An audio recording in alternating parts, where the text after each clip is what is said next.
tayo ng cinnamon roll. So, iyan yung ating 1 cup of milk.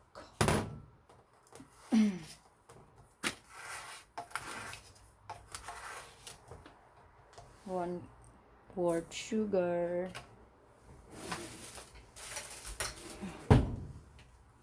Sugar.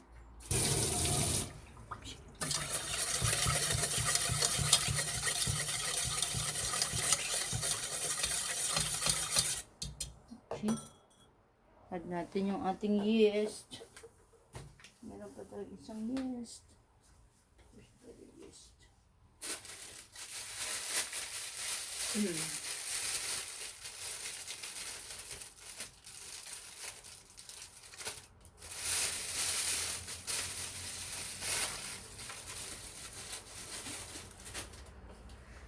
So, ito na gamitin natin yeast, guys. Ayos ko lang itong mag-bake. Ito. So, ang gagamitin natin 2 and 1/4 teaspoon yeast. So, 1, 2, 1/4.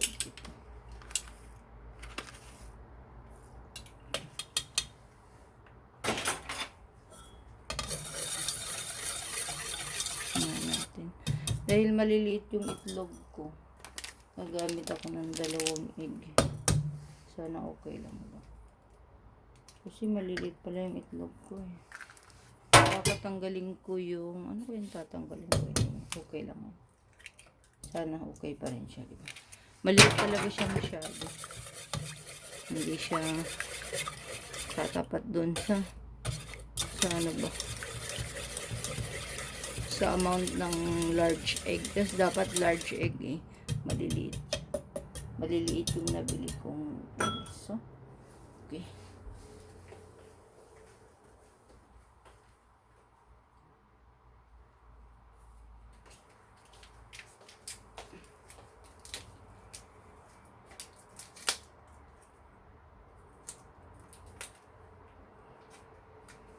Kasi kailangan naka-proper yung pagkasarado ng ganyan. Tapos ilagay na natin ang ating 3 in 1/4 cup na flour.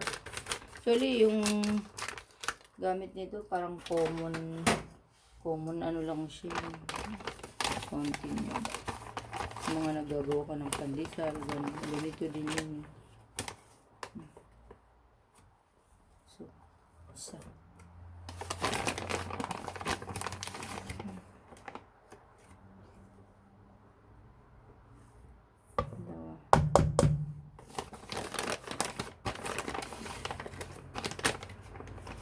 Pero sabi nila, wag daw gaganito yung pagsukat kasi napapadami daw. Ewan ko lang. 3.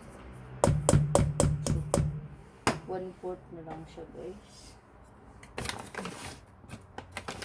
Actually, di ko na yan pupunin yung 1/4 kasi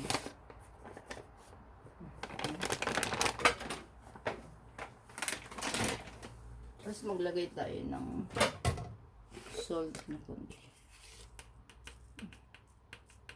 Mga about 1/4. So,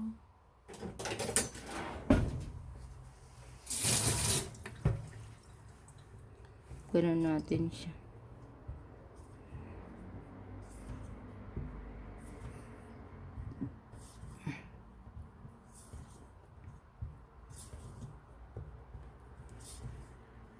Tagal na ako kasi hindi nagbe-bake. So, try natin to. So, yung ingredients.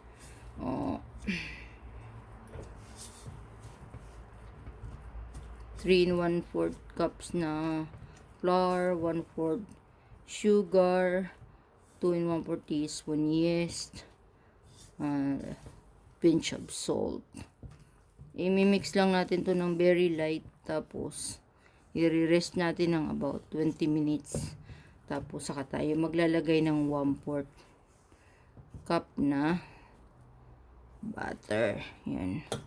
Yun lang yung ingredients nitong ating dough. Tsaka yung egg pala, sorry guys. Ginawa ko palang egg yung dalawa kasi maliliit masyado yung egg ko. Dapat kasi large egg. So, tansyahin nyo na lang kung sobrang maliliit talaga. So, ano muna natin ito? I-rest muna natin siya.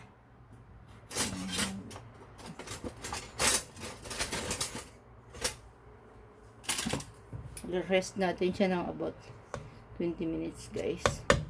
Tapos saka tayo maglagay ng butter. Okay. While resting nito, ihanda natin yung ating butter.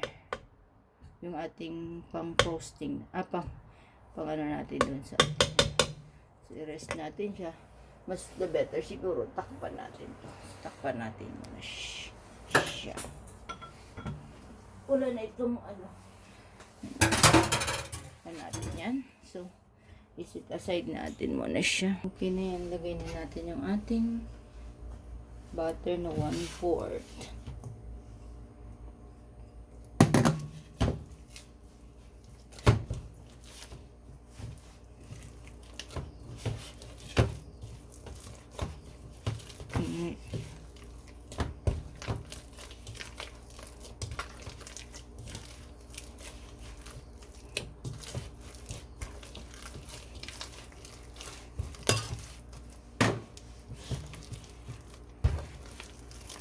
Okay. Nakuha ko pala ito sa Sabor Easy na recipe na ginawa ko na rin to no ilang ano. Medyo kailangan to ng matagal ngayon ng pag ano kasi malamig, hindi ito makakatubo agad-agad. Baka itago ko ito sa isang ano para makatubo lang siya. So, maglagay tayo ng sa ano dito para mas ganda yung pag ano natin.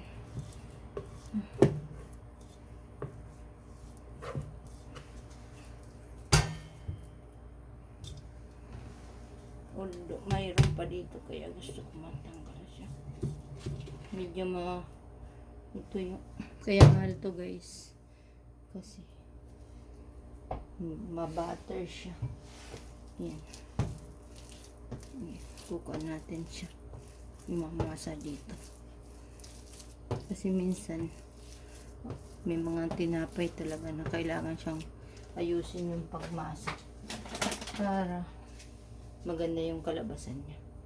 Pero do not add more flour kasi pwede din siya tumigas yung tinapay niya. Yung tama lang. Actually, pwede na nga hindi mag-add kaso lang wala akong pasensya.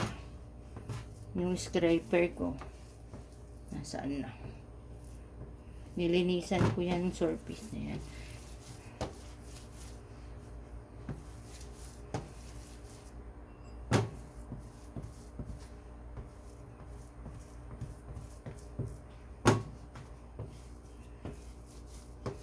Hanggang mga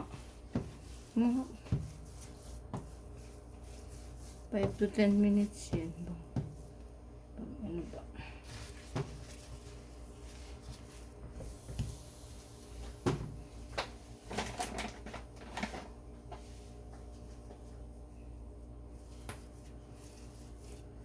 Kaya kinulangan ko yung pag nagtitimpla ko na imbes na 3 in 1 pot. Binabawasan ko kasi yun nga pag mag-ano ka, magmamasa ka, nag-a-add on ka pa ng flour. Hindi siya ma-over flour siya ba. Pero ito okay na to siya. Malamas. Ito.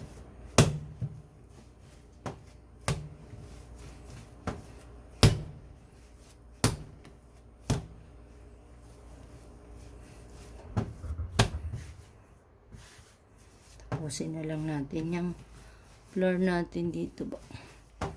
Guys, okay. Yan na siya. So, maglalagay lang tayo ng oil ng konti. Pwede na to. Pwede na siya. So, wait lang. So guys, sinabunan muna natin dito yan ng for about an hour or until double. Pero, dahil winter ngayon, itatago ko ito dito sa may oven namin para mainitan siya.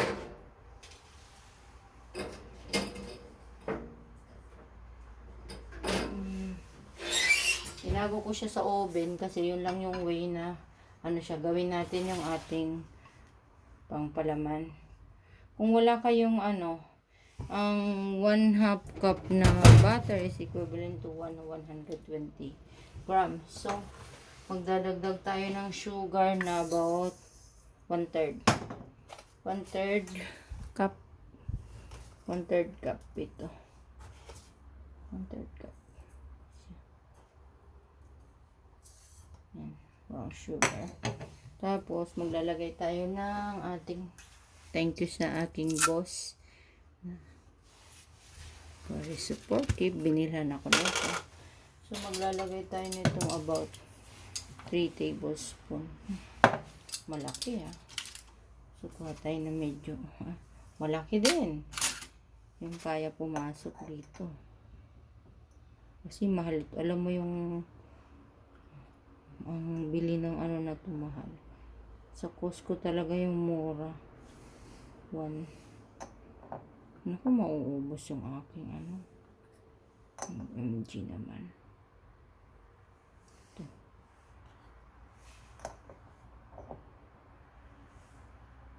Tama. Hindi ko na gaano sinagad. Mas 3 tablespoon. Oh my God.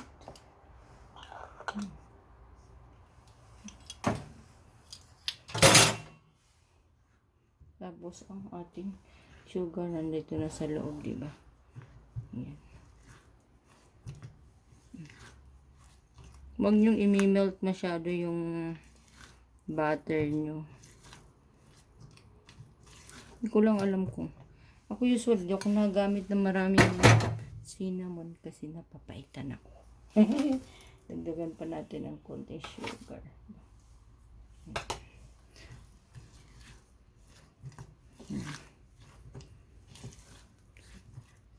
Yan na yan guys. So, magpapahinga na ang kuratsa nyo. Okay, babalikan ko kayo. After a while.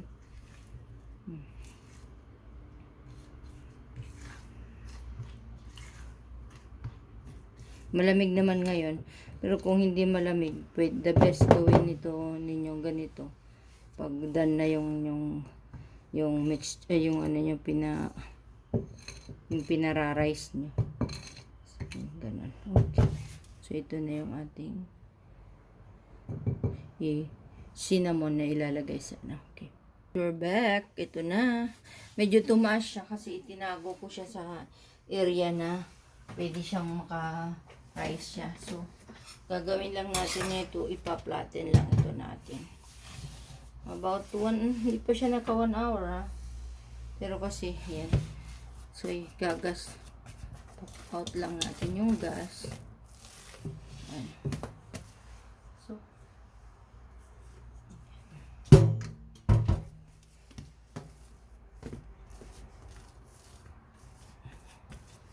pa-flatten kasi ito natin guys. Okay. Okay. Yan na yung sheet natin guys. So, maglalagay tayo dito ng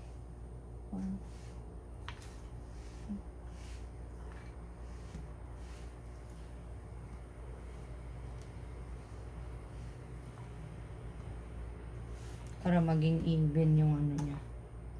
Diba? Hanggang pa-flatten natin. Pakihanap niyo po habang nagpa-flatten ako yung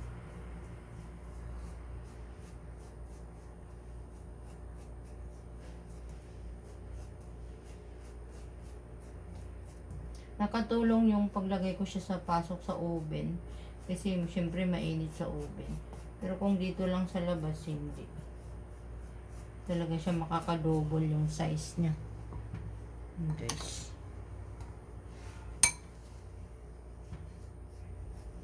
Kailangan ma-spread natin ng even yung ating cinnamon mixture with butter. Ito yung with butter and sugar. Yes.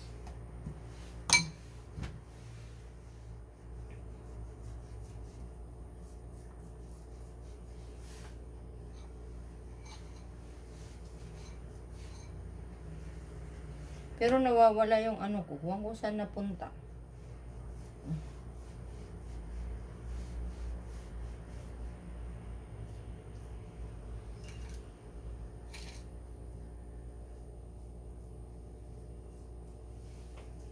Yung thread na hinanda ko ba? Baka naman nahalo na yung thread ko, ha?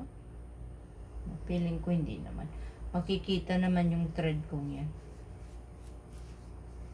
Pag di ko nakita yung thread, ayun.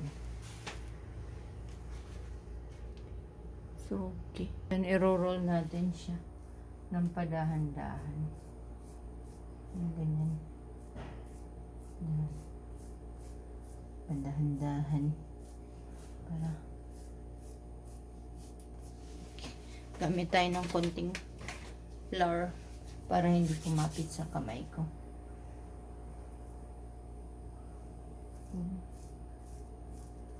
Totally na.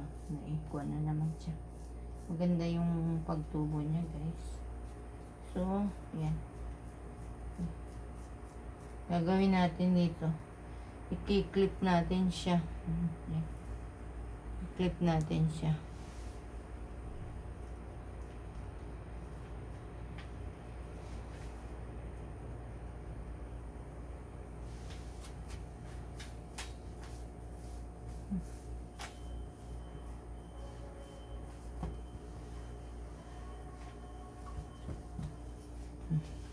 While doing this, i-kuha natin yung ating ube.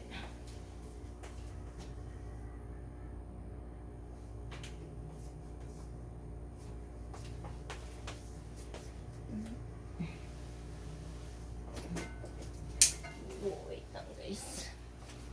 Wait lang, kaping mainit. Na guys, yung ano natin, yung cinnamon natin. So, ginano ko lang siya, yung hiniwa ko lang siya gamit ang thread. So, kikita nyo ba, ipasok nyo. Wala akong pan. Yan. Ay, papasok. Ito kasi medyo malaki itong ano na to. So, gagawin natin 4 siya. Yan. So, this is the cinnamon roll. Ayan. Lagyan natin ng spacing na ganyan para mag-cash. Feeling ko, mag-open ako ng kabilang oven. Ayan. Ito.